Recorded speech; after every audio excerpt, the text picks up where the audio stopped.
Il y a 3 ans, j'ai fait une vidéo sur ce qu'étaient devenus les pays de l'ex-URSS. Aujourd'hui, je renouvelle avec les pays de l'ex-Yougoslavie. La Yougoslavie était pendant la guerre froide une fédération composée de 6 entités, dont une, la Serbie, qui disposait de 2 régions autonomes. Comme pour l'URSS avec la Russie, la Yougoslavie était dominée par un pays, la Serbie. C'est d'ailleurs la Serbie qui est à l'initiative de cet État multiethnique. Le peuple serbe, pendant des années colonisé par les Turcs, voit l'existence d'un premier État en 1815 lorsque l'Empire ottoman reconnaît l'existence de la Principauté de Serbie. Un État appartenant à l'Empire ottoman, mais jouissant d'une grande autonomie. En 1878, la Turquie étant en difficulté contre la Russie dans une guerre, la Serbie devient de facto un État indépendant qui se proclame comme étant le Royaume de Serbie en 1882. Pendant la première guerre balkanique, la Serbie intègre des territoires de l'Empire ottoman, peuplés par des Serbes et Bulgares. Après la Première Guerre mondiale, les territoires slaves du sud de l'Autriche deviennent indépendants pour former l'État des Slovènes, Croates et Serbes. Le Monténégro, déjà indépendant depuis 1910, intègre la Serbie. Quelques jours plus tard, l'État des Slovènes, Croates et Serbes intègre à son tour le Royaume de Serbie, qu'il se renomme en Royaume des Serbes, Croates et Slovènes en 1918. Le pays est renommé à nouveau Royaume de Yougoslavie en 1909, qui deviendra une république fédérale en 1945, la République fédérative socialiste de Yougoslavie. De la principauté de Serbie au royaume de Yougoslavie, c'est toujours les 2 mêmes familles royales de Serbie qui dirigent le pays, et Belgrade est la capitale dans toutes ces successions d'États, à part au début de la principauté. Voici donc les 6 entités. Comme disait Tito, le dirigeant communiste à la tête de la fédération pendant presque 40 ans, la Yougoslavie a 6 républiques, 5 nations, 4 langues, 3 religions, 2 alphabets et un seul parti. Alors je vous avoue, je ne sais pas si cette citation est vraie, mais dans tous les cas, elle résume bien cette fédération. Les 6 républiques, vous les voyez sur la carte.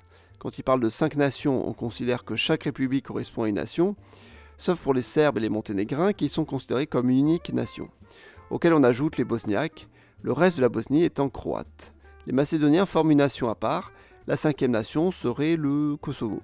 En ce qui concerne les 4 langues, le slovène et le macédonien sont 2 langues slaves à part. Les autres langues, croates, serbes, bosniaques et monténégrins, sont toutes considérées comme des variantes d'une unique langue, on l'appelle le serbo-croate. La 4e langue est celle du Kosovo, l'albanais. Pour ce qui est des 3 religions, en Slovénie et Croatie on est plutôt catholique, en Serbie et au Monténégro plutôt orthodoxe, sauf au Kosovo où on est plutôt musulman. En Bosnie il y a un mélange de 3 religions mais surtout des musulmans. En Macédoine c'est très mélangé entre orthodoxes et musulmans. Enfin, en ce qui concerne les 2 alphabets, le croate s'écrit avec l'alphabet latin, contrairement aux autres langues serbo-croates qui utilisent l'alphabet cyrillique, comme le macédonien, bien que le monténégrin utilise aussi le latin. Le slovène et l'albanais utilisent l'alphabet latin. Et pour l'unique parti, c'est la Ligue des communistes de Yougoslavie, le parti communiste de Yougoslavie. Maintenant, allons regarder ce que sont devenues chacune des entités. Chapitre 1, Slovénie. La Slovénie est le pays des Slovènes, qui parlent le slovène. Le slovène est une langue slave du sud, comme pour le serbo-croate. Le slovène standard, langue officielle à l'époque yougoslave, est aujourd'hui basé sur les dialectes de Ljubljana, la capitale. La langue est trop différente du serbo-croate pour être intercompréhensible. La Slovénie a organisé un référendum en décembre 1990 pour l'indépendance. Largement gagné, le pays se proclame indépendant le 25 juin 1991. L'armée yougoslave intervient pour empêcher l'indépendance, mais y renonce après 10 jours de guerre. Le 7 juillet 1991, l'accord de Brioni est signé et la Slovénie est reconnue internationalement en 1992. N'ayant que très peu connu la guerre, étant frontalière de l'Autriche et l'Italie, la Slovénie s'est très rapidement tournée vers l'économie de marché à la fin du communisme, sans pour autant privatiser tous ses services publics. C'est clairement le pays le plus riche par habitant de l'ex-Yougoslavie. En 2024, c'est le seul de l'ex-Yougoslavie à rejoindre l'Union européenne. Elle intègre en même temps l'OTAN, et depuis 2007, elle intègre la zone euro. La Slovénie compte 2,1 millions d'habitants, légèrement en hausse depuis l'indépendance en 1991, mais aujourd'hui la population est vieillissante et ne fait plus assez d'enfants pour le renouvellement. Sa capitale est Ljubljana, qui compte environ 300 000 habitants, dont la qualité de vie est une des plus élevées de l'ex-Yougoslavie. Bref, la Slovénie est le petit pays gagnant de l'après-Yougoslavie. Chapitre 2, Croatie. La Croatie est le pays des Croates. Les Croates parlent le serbo-croate et sont catholiques. Comme pour les Slovènes, ils ont appartenu à l'Empire d'Autriche pendant longtemps. Le 19 mai 1991, pour imiter la Slovénie, la Croatie organise son référendum pour l'indépendance, largement gagné lui aussi. L'indépendance est officiellement proclamée le 25 juin, même jour que la Slovénie. L'armée yougoslave doit intervenir, elle se préoccupe d'abord de la Slovénie qu'elle laisse tomber. L'escalade continue avec la Croatie pour devenir une véritable guerre. Elle dure 4 ans. C'est surtout le territoire de la République serbe de Krajina qui est impacté par ce conflit qui cause 20 000 morts en tout. La Croatie a été en partie ruinée par la guerre, sa transition a été beaucoup plus lente que la Slovénie, mais après la guerre, la croissance économique a été forte. Dès le début des années 2000, la Croatie demande à intégrer l'Union Européenne, c'est le dernier pays en date à y accéder, en 2013. Elle intègre la zone euro et l'espace Schengen en 2023. En 2009, elle intègre aussi l'OTAN. La Croatie s'est notamment développée grâce au tourisme, devenant une destination phare grâce à son grand littoral, avec des villes comme Zadar, Split, Dubrovnik, Pula, etc. On peut tout de même dire que la Croatie s'en est bien sortie, même si elle continue de perdre la population, en particulier avec l'Union Européenne qui a facilité l'émigration vers l'Allemagne. Aujourd'hui, la Croatie compte 3,9 millions d'habitants, c'est la deuxième puissance démographique de l'ex-Yougoslavie. Zagreb est sa capitale avec 1,1 million d'habitants dans son agglomération. Chapitre 3, Bosnie-Herzégovine. La Bosnie-Herzégovine a été moins chanceuse dans l'histoire de l'indépendance. Contrairement à la Croatie et la Slovénie qui ne disposaient que d'un peuple chacune, la Bosnie-Herzégovine était déjà divisée en 3 peuples, les Serbes, les Bosniaques et les Croates. Les Croates de Bosnie auraient préféré intégrer la Croatie, les Serbes de Bosnie auraient préféré le maintien de la Yougoslavie.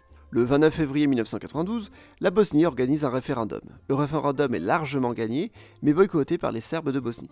Le 3 mars 1992, la Bosnie déclare son indépendance et l'armée yougoslave doit intervenir.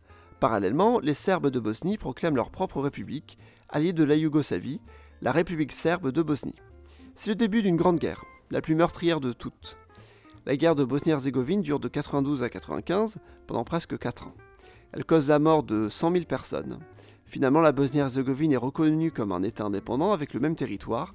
Les Croates et Serbes intègrent le pays. La Bosnie-Herzégovine devient une fédération constituée de 2 entités. La première est la Fédération de Bosnie-Herzégovine et la deuxième est la République serbe de Bosnie.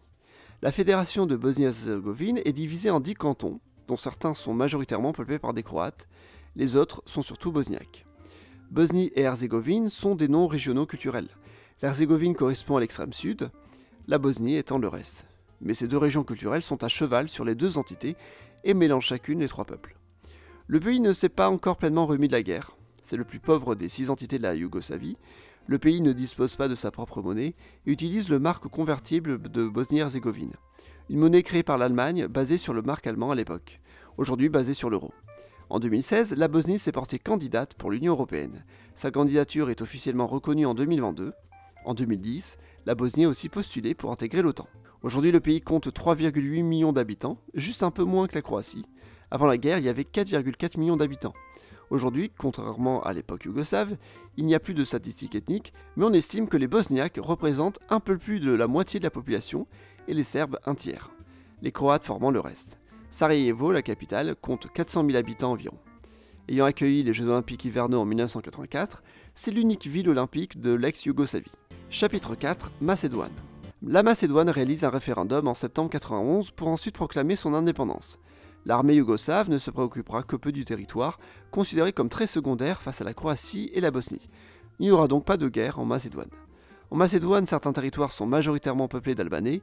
Le pays a donc subi une insurrection en 2001 de la part du Kosovo.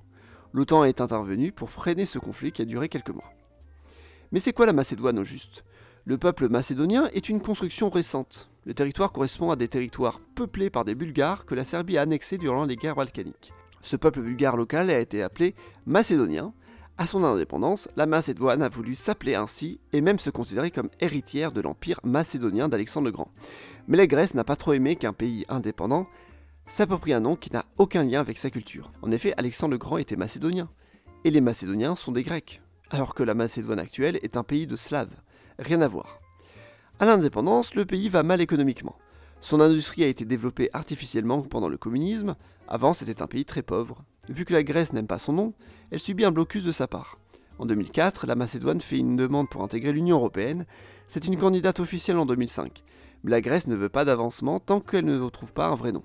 En 2018, le pays se renomme Macédoine du Nord, ce qu'accepte la Grèce.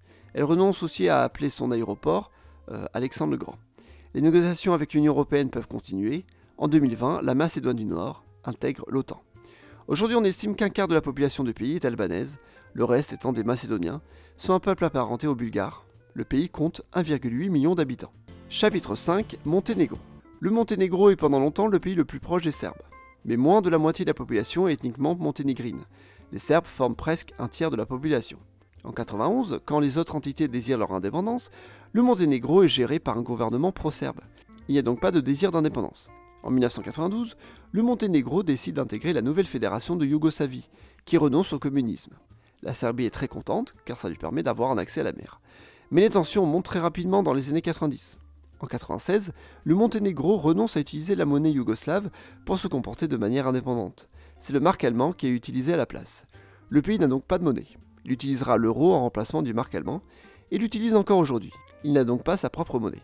Il n'est pas membre de la zone euro, contrairement à la Slovénie et la Croatie, qui sont des membres à part entière. Désirant toujours plus d'indépendance, le Monténégro fait pression à partir de 2000 pour transformer le pays fédéral en une union entre deux nations. En 2003, la Yougoslavie devient la Serbie-Monténégro, et en 2006, le Monténégro devient pleinement indépendant.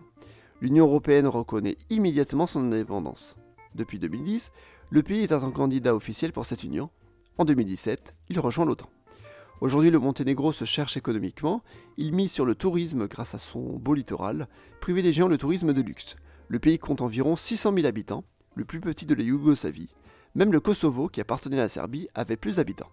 Chapitre 6, Kosovo. Après l'indépendance de toutes les entités de la Yougoslavie, le Kosovo est resté intégré à la Serbie. En effet, le Kosovo n'était pas une république socialiste de Yougoslavie, mais la province autonome socialiste du Kosovo, une province au sein de la Serbie. Territoire peuplé par des Albanais, il a été source de litiges avec l'Albanie pendant de nombreuses années. En 1989, par peur d'une volonté d'indépendance, la Serbie réduit le statut d'autonomie du Kosovo. À partir de 1996, commencent les premières opérations indépendantistes au sein du Kosovo, ce qui éclate en une guerre contre la Serbie entre 1998 et 1999. La guerre cause la mort de 13 000 personnes environ. Après 1999, le Kosovo est placé sous tutelle de l'ONU et le pays se proclame indépendant en 2008, indépendance non reconnue par la Serbie. Le cas du Kosovo n'est pas résolu, de nombreux pays n'ont pas reconnu son indépendance, comme la Russie, la Bosnie, la Grèce, l'Inde, la Chine, etc. Le Kosovo est le territoire le plus pauvre de la Yougoslavie, et aujourd'hui le pays indépendant le plus pauvre de cet ancien État communiste. N'ayant pas sa propre monnaie, il a commencé à utiliser le mark allemand pour le remplacer par l'euro. Évidemment, le Kosovo n'est pas membre de l'ONU, n'étant pas encore reconnu par une majorité d'États. Le Kosovo est dans le giron de l'Albanie, dans les idées irrédentistes. Le sujet de l'unification des deux pays albanais a parfois été soulevé. Le Kosovo est considéré comme un candidat potentiel par l'Union européenne. En 2022, le Kosovo a fait une demande officielle pour intégrer l'Union. Mais dans l'Union européenne, 5 pays n'ont toujours pas reconnu le Kosovo comme État indépendant, ce qui peut freiner le processus. Chapitre 7, Serbie. La Serbie est l'héritière directe de la Yougoslavie. Elle ne s'en est jamais proclamée indépendante et a vu les autres entités quitter la fédération au fil des années. Elle a gardé son héritage géopolitique. La Yougoslavie a été membre fondateur du mouvement des non-alignés en 1961 et c'est lié à d'autres pays tels que l'Inde. L'Inde a affirmé son soutien à la Serbie face à l'indépendance du Kosovo par exemple. Pendant la guerre froide, la Yougoslavie a tenté de se positionner de manière neutre entre le bloc de l'Ouest et le bloc de l'Est.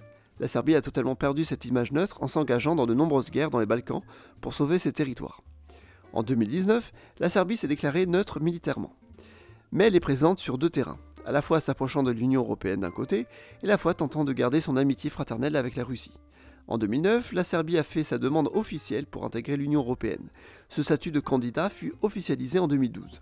En 2013, la Serbie intègre l'Organisation du traité de sécurité collective en tant que membre observateur. C'est l'organisation militaire pro-russe.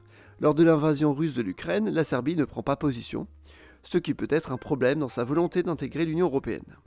Sans le Kosovo, la Serbie a une population de 6,6 millions d'habitants, soit largement l'État le plus peuplé de l'ex-Yougoslavie. Au sud, on trouve des minorités albanaises et bulgares. Au nord, en Voïvodine, on trouve des minorités magyares. Parlons de cette Voïvodine. C'est la province autonome, mais elle est loin d'être majoritairement magyare puisque seulement 10% de la population est magyare, contrairement au Kosovo, où les Albanais sont largement majoritaires.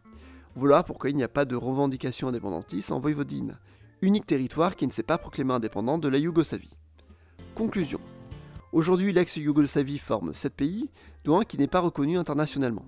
La Serbie, héritière de la Yougoslavie, cherche à retrouver son statut d'État non aligné, mais elle a perdu les 3/4 de ses habitants et 70% de sa superficie, et surtout, son accès à la mer.